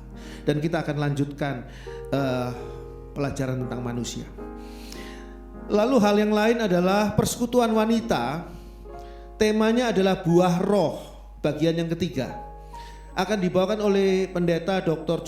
Juniasih pada hari Minggu tanggal 16 Juli minggu depan jam 10.30 sampai dengan jam 12. Ini bagian yang ketiga dari buah roh, bagian terakhir. Ibu Juni akan membawakannya. Lalu hadirlah di dalam persekutuan The Lantern pada minggu depan. Acaranya board game di Blue Turtle, Jalan Palasari 45. Dan ada catatan di sini, tiket main gratis, untuk makan bayar masing-masing, gitu ya. Hah? Bayar masing-masing ya? Ya, ini tapi ya pantasnya The Lantern bayari pembimbing dari The Lantern, yaitu Pak Junius ya. Pantasnya itu, sopannya begitulah ya. Lalu harap mendaftarkan diri ke Kak Aldi yang sekarang lagi tidak ada lagi ke Pangandaran karena tugas studinya dia, bukan berlibur, bukan, dia sedang tugas studi. Jam 9 tadi dia berangkat. Maksimal Jumat tanggal 14 Juli. Siapa yang mau ikut silakan daftar ke Kak Aldi ya. Ini untuk board game minggu depan. Lalu marilah kita kembali menggalakkan tabungan rumah Tuhan agar kita dapat melanjutkan pembayaran nanti untuk melanjutkan sewa tempat di tempat ini atau mungkin di tempat lain yang Tuhan tunjukkan mungkin lebih baik, yang akan ada pada akhir bulan Oktober ya, November ya, November ya, akhir bulan November. Lalu bagi yang punya usulan kritikan untuk kemajuan GPKDI dan GPKDI Tabernakel Kasih dapat disampaikan kepada saya atau para diaken atau kepada Ibu Heni. Tapi sekali lagi jangan sampai surat kaleng ya. Bawalah keluarga, teman untuk bersama-sama menerima berkat Tuhan di dalam acara-acara di GPKDI Tabernakel Kasih. Dan saya tetap undang bagi saudara sekalian untuk ikut dalam acara Zoom memahami ayat-ayat Alkitab pada setiap Jumat jam 7 malam. Lewat obrolan santai kita akan membahas tentang ayat-ayat Alkitab, membahas tentang pengertian-pengertian, mungkin ada yang sulit dan sebagainya. Saudara bisa bertanya dan kita bisa mendiskusikannya pada Zoom memahami ayat-ayat Alkitab setiap hari Jumat. Jangan lupa kebaktian anak ada santai bersama kata, artinya santai bersama kebaktian anak Tabernakel Kasih melalui Zoom pada hari Rabu, setiap Rabu jam 7 malam. Kemarin di sini ada sekolah Injil liburan dari sinode daerah. Sebetulnya sinode daerah diadakan di 3 tempat, di Blitar, di Tangerang dan di Bandung. Di Bandung di Tabernakel Kasih. Jadi kemarin kumpul anak-anak di sini dan sudah berlangsung dengan sangat baik, dan saya percaya itu jadi berkat yang luar biasa buat anak-anak yang ikut kemarin. Ya, meskipun pembimbingnya ya, karena kurang olahraga ya kayaknya, tiap kali nyanyi ngos-ngosan, kecapean, ngos-ngosan. Jadi saya pikir ini harus olahraga nih, harus ada program olahraga untuk pembimbing baktian anak. Anak-anaknya sih seger-seger gitu ya, diajak nyanyi kuat-kuat. Cuma pembimbingnya saya pikir tadi hanya pembimbing dari Tabernakel Kasih yang begitu. Ternyata tidak, pembimbing dari Bethel Lembang juga begitu, pembimbing dari Sion juga begitu, engos-engosan, bikin malu. Padahal kemarin Pak Ali juga datang. Untung Pak Ali nggak lihat waktu ngos-ngosannya itu. Dan waktu mau ngos-ngosan berikutnya Pak Ali sudah keburu berangkat, ada acara yang harus dihadirinya. Saya rasa itu saja pengumuman hari ini, dan Tuhan memberkati kita semua. Puji Tuhan.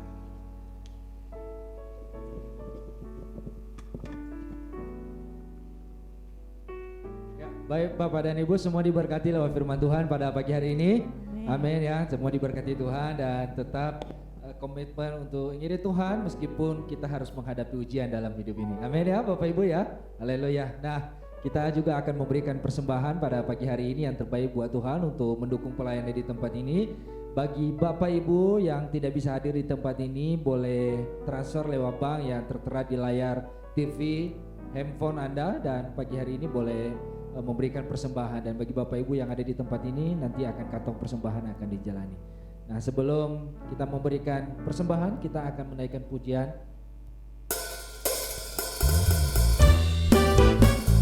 Selamat memberi Bapak dan Ibu, Tuhan Yesus memberkati kita semua.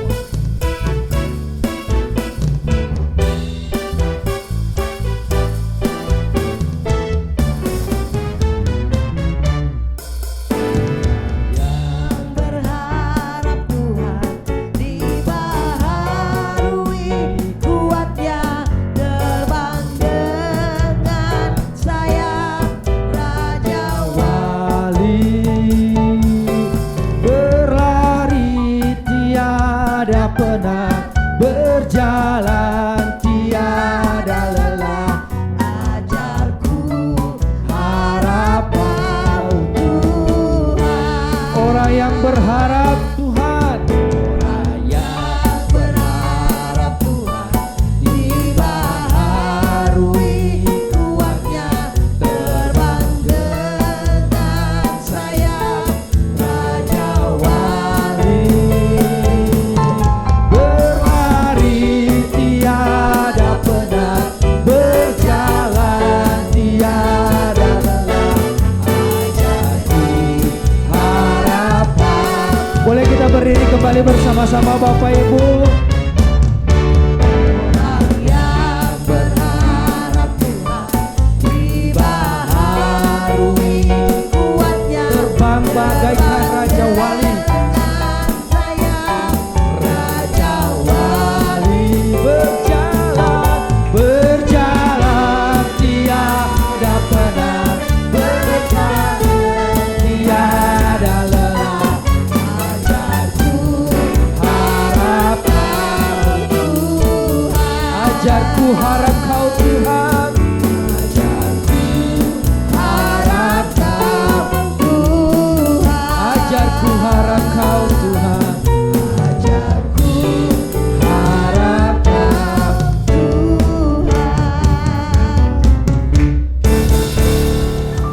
Kita semua jemaat dan gembala di tempat ini menyambut dengan hormat Bapak Pendeta Ali atas kedatangannya dan beserta dengan Ibu di tempat kami, di ibadah kami pagi hari ini. Tuhan Yesus berkati Pak dan Bu. Kami undang sekalian Bapak Pendeta Ali untuk berdoa menutup kita dalam doa serta doa berkat pada pagi hari ini. Silakan. Puji Tuhan, mari kita akan tutup dalam doa ibadah ini. Bapa, kami bersyukur buat pagi yang indah ini. Kami bisa berkumpul bersama-sama keluarga kami, baik yang hadir secara onsite maupun online dimanapun kami berada. Biarlah apa yang kami lakukan dalam ibadah ini Tuhan, dengan segala kekurangan kami, dan kami ingin belajar untuk terus beri yang terbaik dari hidup kami, dari semua yang Tuhan sudah beri kepada kami. Pujian penyembahan yang kami berikan, firman Tuhan yang sudah kami dengarkan, biar bekerja dalam kehidupan kami, terus menuntun, mengubah hidup kami, mengubah pola pikir, sikap hati dan perilaku kami untuk terus bertumbuh serupa Kristus. Hamba berdoa buat gembala di tempat ini, Pak Andri bersama keluarga, dengan seluruh tim pelayanan dan seluruh jemaat Tuhan yang ada dan hari ini sudah terlibat di dalam pelayanan. Tuhan yang memberkati mereka, Tuhan yang terus mengurapi, Tuhan yang terus memakai hidup mereka untuk semakin menjadi berkat. Dan apa yang mereka kerjakan Tuhan buat semuanya berhasil, sehingga mereka menjadi kesaksian bagi banyak bangsa-bangsa. Bapa, terima kasih, berkati gereja ini akan terus bertumbuh secara kualitas dan kuantitas. Tuhan berkati seluruh jemaat akan terus semakin komitmen mengasihi Tuhan, mengasihi keluarga mereka, dan saling mengasihi satu dengan lain. Dan mereka dipakai Tuhan untuk menjangkau banyak jiwa untuk kemuliaan nama-Mu. Dan Bapa, kami sementara akan pulang berpisah satu dengan yang lain ke rumah kami masing-masing, sertai perjalanan kami, sehingga kami tiba sampai di rumah dengan selamat, tidak kurang suatu apapun. Tuhan, ulurkan tangan-Mu dan berkati setiap umat-Mu. Apa yang mereka kerjakan, rumah tangga mereka, hubungan suami istri, anak orang tua, kakak dengan adik, dengan semua orang, Tuhan berkati sehingga mereka menjadi berkat.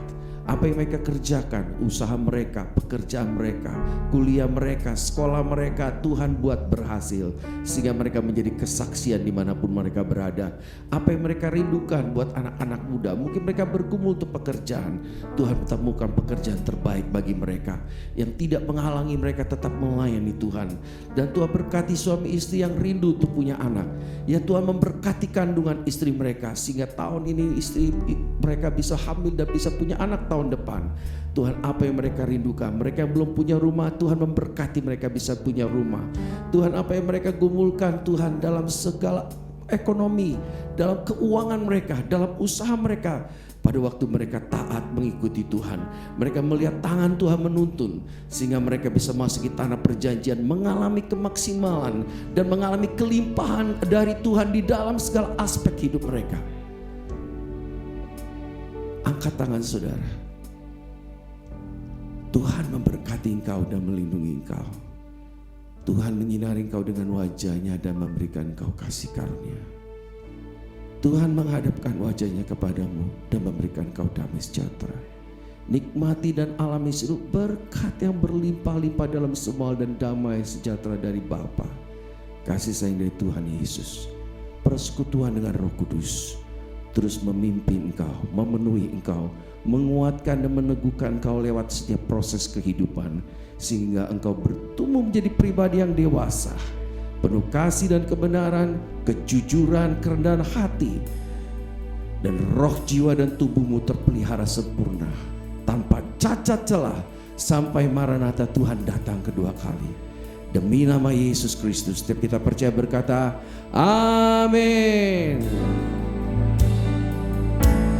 Bapa,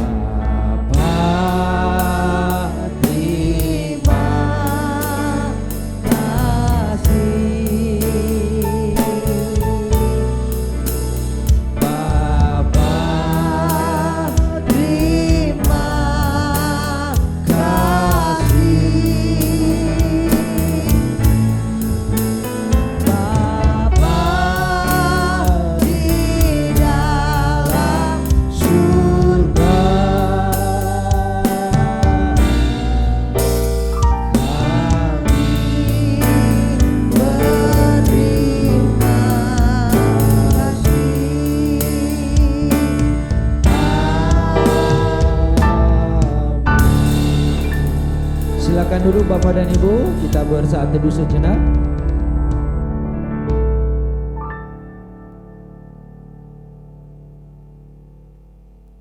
Selamat hari Minggu, Happy Sunday, Tuhan Yesus memberkati kita semua.